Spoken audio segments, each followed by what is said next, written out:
Hello friend, welcome back to my new vlog. उम्मीद करता हूँ आप सब खैरियत से होंगे। आज मैं जिस जगह खड़ा हूँ ये वो जगह है जिस जगह पे यूएई का फर्स्ट एयरपोर्ट हुआ करता था। आज इस जगह पे एयरपोर्ट तो नहीं है, लेकिन यूएई गवर्नमेंट ने इस जगह पे एक बहुत ही खूबसूरत म्यूज़ियम बनाया है। इस म्यूज़ियम की आपको कंप्लीट सैर कराऊंगा। वीडियो एंड तक ज़रूर देखना। Let's see in the video.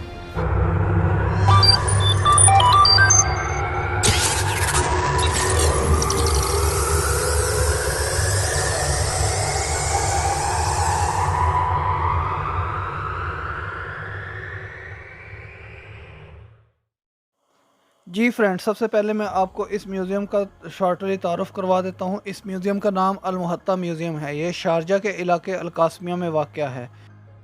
मेरी कुछ निजी मसरूफियात की वजह से मेरा ये व्लॉग थोड़ा ताख़ीर का शिकार हो गया है। उसके लिए मैं अपने तमाम व्यूअर से नहायत ही अदब के साथ माज़रत करता हूँ। आइंदा कोशिश करूँगा कि अपना व्लॉग जल्द से जल्द अपलोड करूँ। सबसे पहले मैं अल मुहत्ता म्यूज़ियम का आपको शॉर्टली तारुफ़ करवा देता हूँ। अल मुहत्ता म्यूज़ियम पहली बार 14 मार्च सन 2000 में आम पब्लिक के लिए ओपन हुआ। ये इस खित्ते का पहला हवाई अड्डा था जो 1932 में इस खित्ते में बनाया गया, और इसके बाद इस खित्ते में परवाज़ों की तारीख को उजागर करने के लिए इसको म्यूज़ियम में तब्दील कर दिया गया। अब अल मुहत्ता म्यूज़ियम के अंदर रखी गई चीज़ों के बारे में आपको शॉर्टली गाइड कर देता हूँ। मेरी मालूमात के मुताबिक इस म्यूज़ियम में बहुत ही पुराने टाइम के पैसेंजर तैयारे, इसके अलावा इन तैयारों के इंजन, इसके अलावा इन तैयारों के अंदरूनी मनाज़र, इसके अलावा कॉकपिट के मनाज़र, इसके अलावा और भी काफ़ी सारी चीज़ें हैं। मैं कोशिश करूँगा इंतहाई कम वक्त में आपको ज़्यादा से ज़्यादा चीज़ें दिखा सकूँ। उम्मीद करता हूँ आपको मेरी ये वीडियो पसंद आएगी। मेरे चैनल पर नए आने वाले तमाम दोस्तों से रिक्वेस्ट है, अगर आप फेसबुक पर देख रहे हैं तो मेरे चैनल को फॉलो करो, और अगर आप यूट्यूब पर देख रहे हैं तो मेरे चैनल को सब्सक्राइब करो और साथ लगे हुए बेल आइकन को ज़रूर दबा दो, ताकि मेरी आने वाली सारी वीडियो आपको जल्द से जल्द मिल सकें।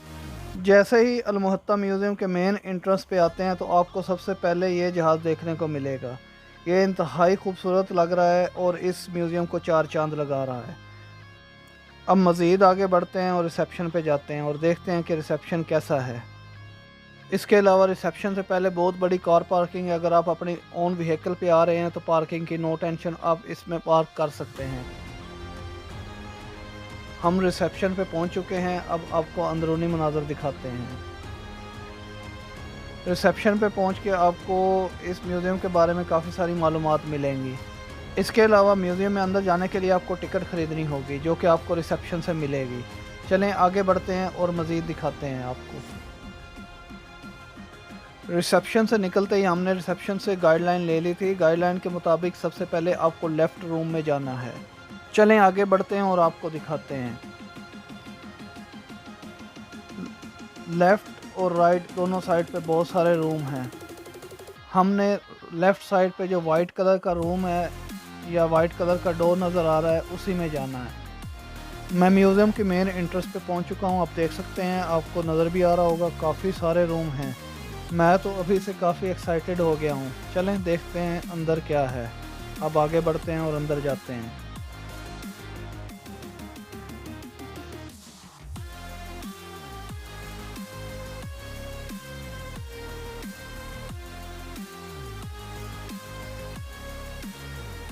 जी फ्रेंड, मैं बिल्कुल अंदर पहुंच चुका हूं। अब मज़ीद इस म्यूज़ियम के बारे में आपको गाइड कर देता हूं।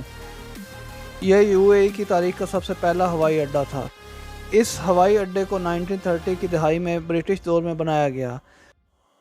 इस एयरपोर्ट को यूएई में बनाने का मकसद यूके से लेकर इंडिया तक तजारती परवाज़ों को एक स्टेजिंग पोस्ट मुहैया करना था। इसके अलावा जिस जगह पे ये एयरपोर्ट बनाया गया, ब्रिटिश दौर में इस जगह पे कोई फ़ोर्ट भी हुआ करता था। बरतानवी रॉयल एयरफोर्स ने 1940 में फ़ोर्ट के करीब अपनी तनसीबात बनाई और रनवे को बड़ा किया। 1956 में एक नया कंट्रोल टावर बनाया गया और ऑपरेशन शुरू किया गया। यह कंट्रोल टावर 1956 से लेकर 1977 तक काम करता रहा।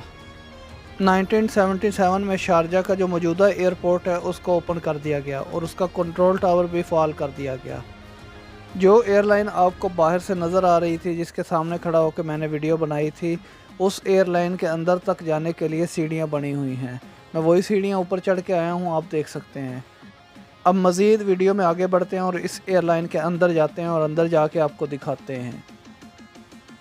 इसकी वैसे ही सीटें हैं जैसे एक नॉर्मल एयरलाइन की हुआ करती हैं। आगे सामने आपको देख रहे होंगे कि एक डोर नज़र आ रहा होगा। ये डोर शायद कॉकपिट का डोर है। अंदर जाते हैं और देखते हैं। इसके आगे जाने के लिए एक लिमिट है, हम लिमिट से आगे नहीं जा सकते, लेकिन हम वीडियो को जूम करके आपको मज़ीद दिखाते हैं। वाह, काफ़ी शानदार है। 2 पायलट वाला ये एयरलाइन था। इसके अलावा 2 इसके कंट्रोल हैं, 2 ही स्टीयरिंग हैं। मैंने डिफरेंट टाइप की एयरलाइन में बहुत बार सफ़र किया है, मगर आज तक कॉकपिट के अंदर नहीं जा सका, क्योंकि एक नॉर्मल पैसेंजर को कॉकपिट में जाने की इजाज़त नहीं होती। एज़ ए ह्यूमन नेचर, जो चीज़ इंसान के सामने हो और इंसान ना देख सके तो उसकी एक्साइटमेंट बहुत ज़्यादा बढ़ जाती है। मेरी भी एक्साइटमेंट कॉकपिट के बारे में ऐसे ही थी। आज मैंने अपनी आंखों से देख लिया है और काफ़ी हद तक मेरी एक्साइटमेंट दूर हो गई है। आप देख सकते हैं इसमें काफ़ी डिफरेंट टाइप के कंट्रोल हैं। इंसान अपनी ज़िंदगी में कोई ना कोई फ़ील्ड चूज़ करता है, ऐसा ही पायलट की फ़ील्ड है। मेरे देखने में तो ये बहुत ही डिफ़िकल्ट फील्ड लग रही है, लेकिन एक काबल पायलट के लिए ये सब कुछ एक नॉर्मल है। जब मैं स्टडी कर रहा था तो मेरे मोहतरम उस्ताद इकराम ने मुझे एक एडवाइस दी, वो आपसे शेयर कर लेता हूँ। मेरे मोहतरम उस्ताद इकराम कहा करते थे कि बेटा, ज़िंदगी में एक बार बैठ के सोचो, आपका जिस चीज़ में मन करता है, जिस चीज़ में आपका इंटरेस्ट है, या जो फील्ड आपको अच्छी लगती है, या जिस चीज़ में आप समझते हैं कि मैं इस चीज़ में काबिल बनूंगा या इस फील्ड में काबिल बनूंगा, वो फील्ड अपनाओ। वो फील्ड अपनाने के बाद फिर उस फील्ड पे आप मेहनत करो, कामयाबी आपको ज़रूर मिलेगी। आपने ज़िंदगी में पहले सोचना है कि मैंने कौन सी फ़ील्ड चूज़ करनी है। जब आपने फ़ील्ड चूज़ कर ली है, फिर उस फील्ड पे आपने पक्का हो जाना है, उस फील्ड को नहीं छोड़ना, तो इंशाल्लाह आपको कामयाबी ज़रूर मिलेगी। जी फ्रेंड, तो मैं आपसे अपने ओन ओपिनियन भी शेयर कर लेता हूँ। मेरे ख़यालात के मुताबिक तो आपको कभी भी किसी दूसरे की कॉपी नहीं करनी चाहिए। आपको सिर्फ़ और सिर्फ फ़ायदा देख के फ़ील्ड चूज़ नहीं करनी चाहिए। आपको अपने अंदर देखना चाहिए कि मैं किस काबिल हूँ और क्या कर सकता हूँ। आपको उस टाइम में आप फील्ड चूज़ करेंगे, फिर उसमें आप एक्सपेक्टेशन करेंगे, तो आपको कामयाबी ज़रूर मिलेगी। अब मज़ीद आगे बढ़ते हैं। मैंने आपको कॉकपिट की कंप्लीट सैर करा दी, आपको पैसेंजर एयरलाइन के अंदरूनी मनाज़र दिखा दिए। अब आगे बढ़ते हैं। आगे आप ऊपर से देख सकते हैं, आप सामने एक और एयरलाइन है, ये उससे थोड़ी डिफरेंट एयरलाइन है। उसके अंदर जाते हैं और उसके अंदर जाके दिखाते हैं आपको। ये जो डोर है ये बिल्कुल कॉकपिट के अंदर ओपन है, शायद पायलट की एक्सेस के लिए है। आप देख सकते हैं ये बिल्कुल एक छोटा कैबिन है। इसके अलावा एक छोटा सा मिरर भी है, शायद अंदर देखने के लिए है। इसके अलावा आप देख सकते हैं, आपको कॉकपिट भी दिखाता हूँ। कॉकपिट के अंदर एक मखसूस रेड कलर की लाइट लगी हुई है। बिल्कुल पायलट सीट तक तो हम नहीं जा सकते, लेकिन हम कोशिश करते हैं आपको ज़्यादा से ज़्यादा व्यू दिखाएं। इसके अलावा इस एयरलाइन के बारे में काफ़ी सारी मालूमात लिखी हुई हैं, आप पढ़ भी सकते हैं। मैं अगर पढ़ूंगा तो वीडियो काफ़ी लंबी हो जाएगी, आपका टाइम ज़ाया नहीं करते। अब मज़ीद आपको कॉकपिट दिखाते हैं। ये कॉकपिट भी बिल्कुल सेम वैसा ही है जैसा मैंने आपको पहले दिखाया है, बट इसके कंट्रोल थोड़े डिफरेंट लग रहे हैं। इसके अलावा मेरे देखने में तो इसके कंट्रोल जो हैं वो काफ़ी डिफरेंट है, जैसे मैंने आपको पहले दिखाया था उससे काफ़ी डिफरेंट हैं। इसके अलावा इसमें एक फ़िज़िकली मैप रखा गया है जो कि परवाज़ों के शेड्यूल को और परवाज़ों के रास्ते को दिखाता है। इसके अलावा काफ़ी सारे सेफ्टी कंट्रोल वगैरह, गेज वगैरह, काफ़ी डिफरेंट टाइप की चीज़ें हैं। मैं आपको रिकमेंड करूँगा कि आप एक बार आके ये म्यूज़ियम ज़रूर देखें।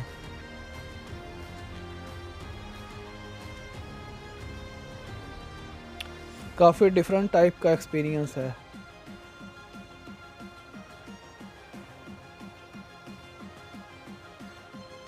इसके अलावा जैसे ही 1977 में शारजा का जो मौजूदा एयरपोर्ट है उसको फ़ाल किया गया और उसके कंट्रोल टावर को फ़ाल किया गया, तो इस रनवे को या इस एयरपोर्ट को म्यूज़ियम की शक्ल दे दी गई। ये म्यूज़ियम सन 2000 में बन के रेडी हुआ।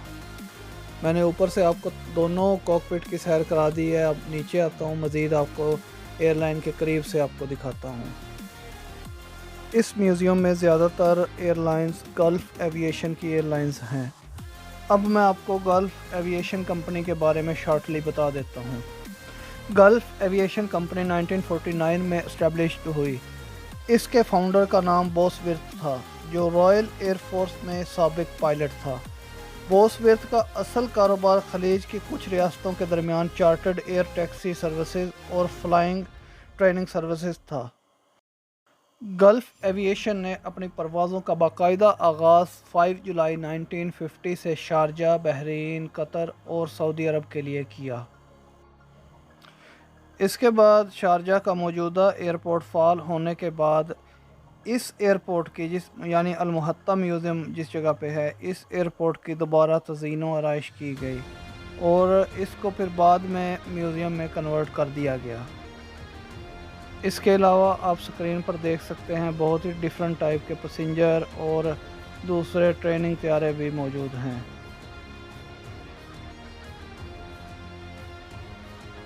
अब मज़ीद आगे बढ़ते हैं और आपको मज़ीद दिखाते हैं। आपको सामने स्क्रीन पर एक छोटा त्यारा नज़र आ रहा होगा। इस त्यारे की स्टोरी इंतहाई इंटरेस्टिंग है। ये त्यारा सबसे पहले 1947 में बनाया गया। इस त्यारे की टोटल स्पीड 100 मील पर आवर थी और इसके अलावा अगर इसके पैसेंजर कैपेसिटी की बात करें तो ये 2 से 3 मुसाफिरों को ले जा सकता था। इस त्यारे को शारजा के हुक्मरान अल शेख सुल्तान बिन मोहम्मद अल कासमी ने अल मुहत्ता म्यूज़ियम के लिए ख़रीदा। इसके ख़रीदने के पीछे भी एक ख़ास इफ़ेक्ट था, वो ये था कि ये वो पहला त्यारा था जिसको गल्फ़ एविएशन के फाउंडर फ्रेडी बोसवर्थ ने इसको खलीज के इर्द गिर्द मुसाफिरों के लिए ऑपरेशन किया था। इसके अलावा इस त्यारे को मुत्तहिदा अरब अमारात में पहली परवाज़ उतरने के 80 साल बाद यानी 80वीं सालगिरह पर 5 अक्टूबर 2012 को अल मुहत्ता म्यूज़ियम के इर्द गिर्द उड़ाया गया। आपको एक और एयरलाइन नज़र आ रही होगी।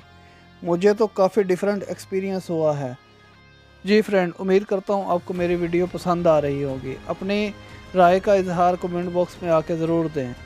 मैंने आपको अभी तक म्यूज़ियम का एक हिस्सा दिखाया है, अब दूसरे हिस्से की जानिब बढ़ते हैं और अंदर जाके आपको दिखाते हैं।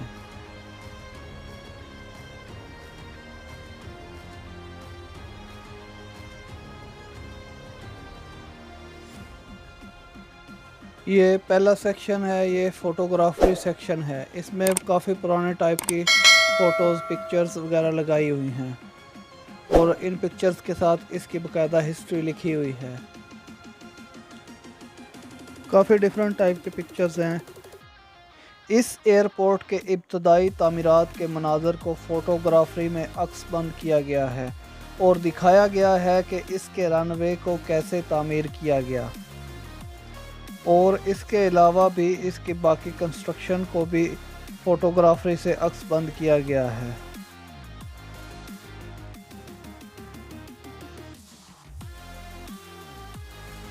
इसके अलावा इस एयरपोर्ट पर जो सबसे पहली परवाज़ उतरी थी उसको भी फ़ोटोग्राफी में अक्सबंद किया गया है। आप अपनी स्क्रीन पर भी देख सकते हैं। ये वो मनाज़र हैं जब इस एयरपोर्ट पर पहली परवाज़ उतरी थी। मैंने यूएई के इस पहले हवाई अड्डे पर काफ़ी सर्च की और मुझे पता चला कि यूएई के इस हवाई अड्डे का और लंदन में मौजूद क्रूडन हवाई अड्डे का काफ़ी गहरा ताल्लुक़ है। लंदन में क्रूडन हवाई अड्डा 29 मार्च 1920 को खोला गया। यह लंदन का पहला सरकारी कस्टम हवाई अड्डा था। यह यूके की तमाम बैनुल अक़वामी परवाज़ों की आमदोरफ्त के लिए अहम मकाम था। 1920 में लंदन से दूर दराज परवाज़ों के लिए फ्यूल भरने के लिए बहुत से स्टॉप दरकार थे। शारजा का ये हवाई अड्डा भी इसी मकसद के लिए बनाया गया था। दूसरी जंग अज़ीम के आगाज़ में क्रूडन हवाई अड्डे पर कब्ज़ा कर लिया गया और इसे रॉयल एयर फोर्स ने इस्तेमाल किया। 1946 में क्रूडन दोबारा सिविल एविएशन बन गया, ताहम इस वक्त तक हीथ्रो एयरपोर्ट लंदन का सबसे बड़ा एयरपोर्ट बन गया था।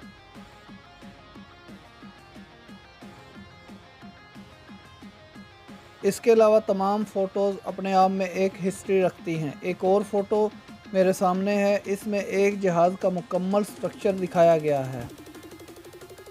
इसके अलावा एक और एयरलाइन के मॉडल के मैं सामने हूँ, आपको 3D में दिखाता हूँ।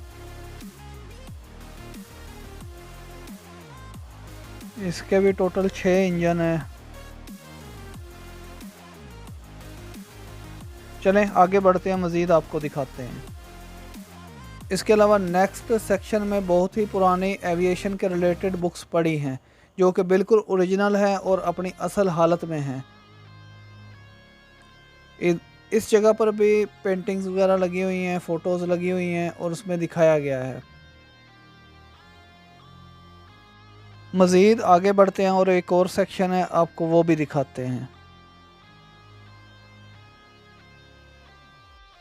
इसमें पेंटिंग्स के अलावा एक और कम्युनिकेशन के लिए रेडियो पड़ा है जो कि बिल्कुल ओरिजिनल हालत में है। इसके साथ बाकायदा बैटरी है, माइक है, स्पीकर है। ये पुराने टाइम में कोई कम्युनिकेशन के लिए इस्तेमाल किया जाता होगा।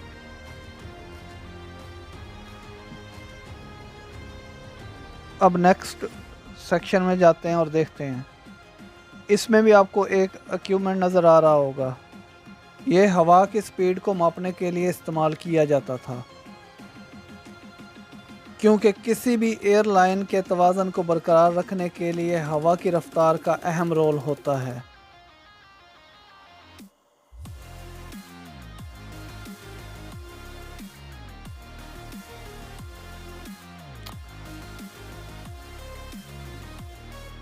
आप 3D में देख सकते हैं।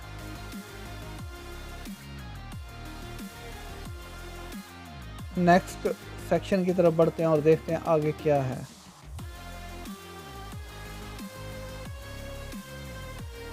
इस सेक्शन में भी एयरलाइन की फ़ोटोग्राफी की गई है और मुख्तलिफ़ टाइप की एयरलाइन दिखाई गई हैं। एक हेलीकॉप्टर की फ़ोटोग्राफी है। इस एयरपोर्ट पर तैयारों की देखभाल और जांच पड़ताल हर साल की जाती थी। इंजीनियर्स 2 शिफ्ट में काम करते थे। दूसरी शिफ्ट इस वक्त तक काम करती रहती थी जब तक तमाम तैयारों की सर्विस का काम मुकम्मल ना हो जाए। इसके अलावा अल-मुहत्ता एयरपोर्ट के डेली के मामूलात मामूल के मुताबिक चलते रहते थे। इसके अलावा अल-मुहत्ता के स्टाफ को वीकेंड में सैर व तफरीह के लिए एक बस सर्विस मुहैया की गई थी जो कि स्टाफ को अल-मुहत्ता एयरपोर्ट से अल-खान बीच पर ले जाती थी। मज़ीद आगे बढ़ते हैं और आपको मज़ीद दिखाते हैं। अब हम शारजा की मुख्तसर हिस्ट्री पर बात कर लेते हैं। शारजा की तारीख़ खलीज में रॉयल एयर फोर्स के तजारती परवाज़ों से मुंसलिक है। 1929 में इंग्लैंड इंपीरियल एयरवेज़ ने इंडिया के लिए परवाज़ों की तजवीज़ पेश की तो अरब के साहिल का सर्वे किया गया। इंपीरियल एयरवेज़ को बहरीन और मस्कत के दरमियान कहीं ज़रूरत थी, इसलिए शारजा का इंतखाब हुआ और एक मुआहदा तय पाया और शारजा में एक फ़ोर्ट बनाया गया। इसका बाकायदा इफ्तिताह अक्टूबर 1932 में हुआ। अब मज़ीद आगे बढ़ते हैं और आपको पुराने टाइम का सिनेमा दिखाते हैं। इस सेक्शन में पुराने टाइम के सिनेमा की अक्सबंदी की गई है और एक स्क्रीन लगाई गई है जिसमें शारजा में पहली परवाज़ उतरने के मनाज़र दिखाए गए हैं। आपको करीब जाके भी दिखाते हैं। आप देख सकते हैं इस सिनेमा में बैठने के लिए किस टाइप के टेबल इस्तेमाल किए जाते थे। आज के टाइम में 3D का टाइम है और बहुत ही लेटेस्ट चेयर, दूसरे टाइप की कुर्सियाँ वगैरह रखी जाती हैं। चलें मज़ीद आपको शॉर्टली वीडियो दिखाते हैं। ये बिल्कुल ओरिजिनल वीडियो है, ये फेक वीडियो या एनिमेटेड नहीं है। ये इसी एयरपोर्ट की वीडियो है जो यूएई का सबसे पहला एयरपोर्ट जिस जगह पे मैं खड़ा हूँ, इसी एयरपोर्ट की ओरिजिनल वीडियो है। ये रॉयल मेल की एयरलाइन है जिसके बारे में मैंने आपको पहले भी बताया है। इस वीडियो में बाकायदा दिखाया गया है कि पुराने टाइम में कैसे मुसाफिरों को इंटर और एग्ज़िट किया जाता था। इसके अलावा इसके टेक ऑफ के मनाज़र हैं, वो भी आप देख सकते हैं कि कैसे पुराने टाइम में एक एयरलाइन को टेक ऑफ किया जाता था।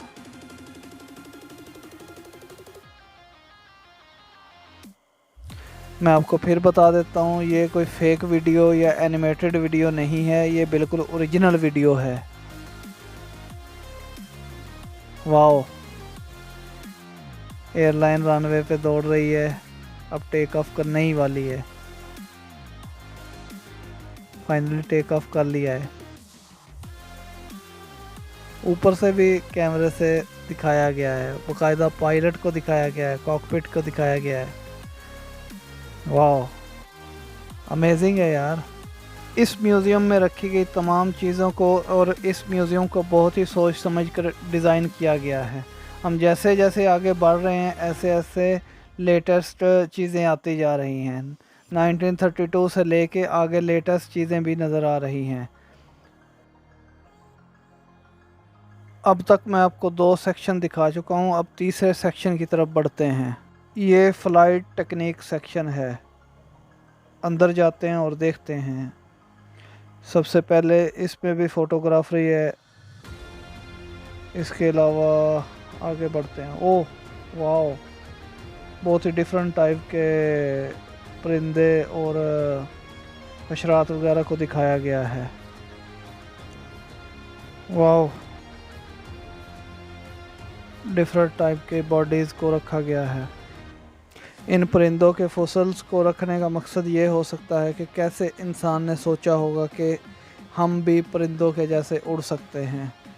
इंसान ने कैसे तहकीक की होगी कि जैसे परिंदे उड़ते हैं हम भी एक दिन ऐसे ही उड़ेंगे।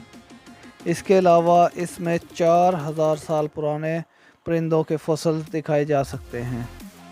अब मज़ीद आगे बढ़ते हैं।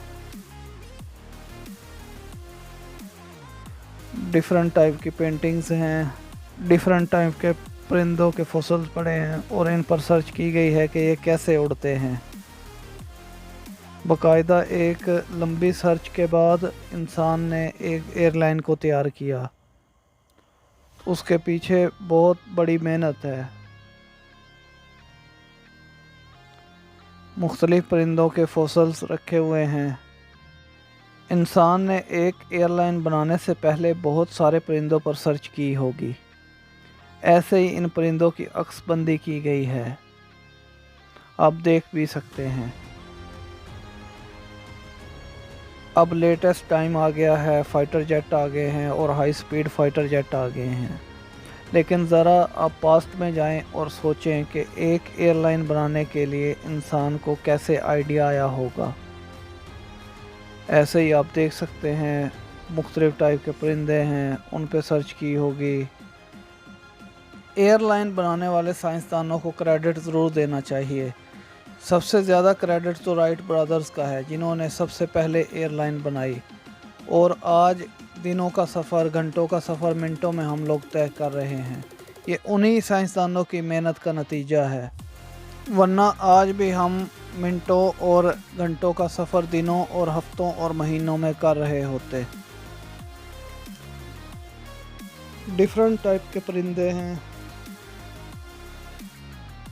इसके अलावा बाकी भी दूसरे जानदार भी हैं। इसके अलावा हशरात हैं, जैसे तितलियां वगैरह हैं, उनके फॉसिल्स हैं। काफ़ी डिफरेंट है। इसके अलावा फाइटर जेट की तस्वीर भी हैं। इसके अलावा इंसान ने परिंदों के जैसे फिन्स बना के उड़ने के लिए भी कोशिश की थी कि जैसे परिंदे उड़ते हैं हम भी ऐसा उड़ सकेंगे। जैसे जैसे हम आगे बढ़ रहे हैं लेटेस्ट दौर में आते जा रहे हैं, जैसे ये एयर बलून आ गया। इसके अलावा आप देख सकते हैं कि एयरलाइन का इंजन है, कितना बड़ा इंजन है, पास से देखने में और भी बड़ा लग रहा है। इसके अलावा बहुत से तैयारे सिंगल इंजन के होते हैं, इसके अलावा 2 इंजन के होते हैं, 4 इंजन के होते हैं, 6 इंजन के होते हैं। डिफरेंट टाइप के डिफरेंट तैयारे हैं। कितना बड़ा इसका फ़ैन है, करीब से देखने में बहुत बड़ा लग रहा है। इसके अलावा एक छोटे एयरलाइन का इंजन है। मुझे इस म्यूज़ियम के स्ट्रक्चर पर दाद देनी पड़ेगी, जिन लोगों ने इसका सेटअप बनाया है। जैसे जैसे हम आगे बढ़े हैं, हम पुराने ज़माने से लेटेस्ट ज़माने में आगे बढ़ते जाते हैं। अब देखें, हम एयर अरेबिया जो कि शारजा की लोकल एयरलाइन है उस तक पहुंच चुके हैं। उसको फ़ोटोग्राफी में दिखाया गया है, काफ़ी अमेजिंग है, आप भी देख सकते हैं। फ्रेंड्स, मेरी कोशिश होती है कि आपको कम से कम वक्त में ज़्यादा से ज़्यादा व्यू दिखा सकूं। मैंने अपने इस व्लॉग में जितनी भी मालूमात आपसे शेयर की हैं वो मालूमात कोई मेरी ख़ुद साख्ता नहीं है। बहुत सी मालूमात मुझे इसी म्यूज़ियम के अंदर से मिली हैं और बाकी की मालूमात दूसरे ज़राए से। उम्मीद करता हूँ मेरी मालूमात से आपको काफ़ी फ़ायदा हुआ होगा।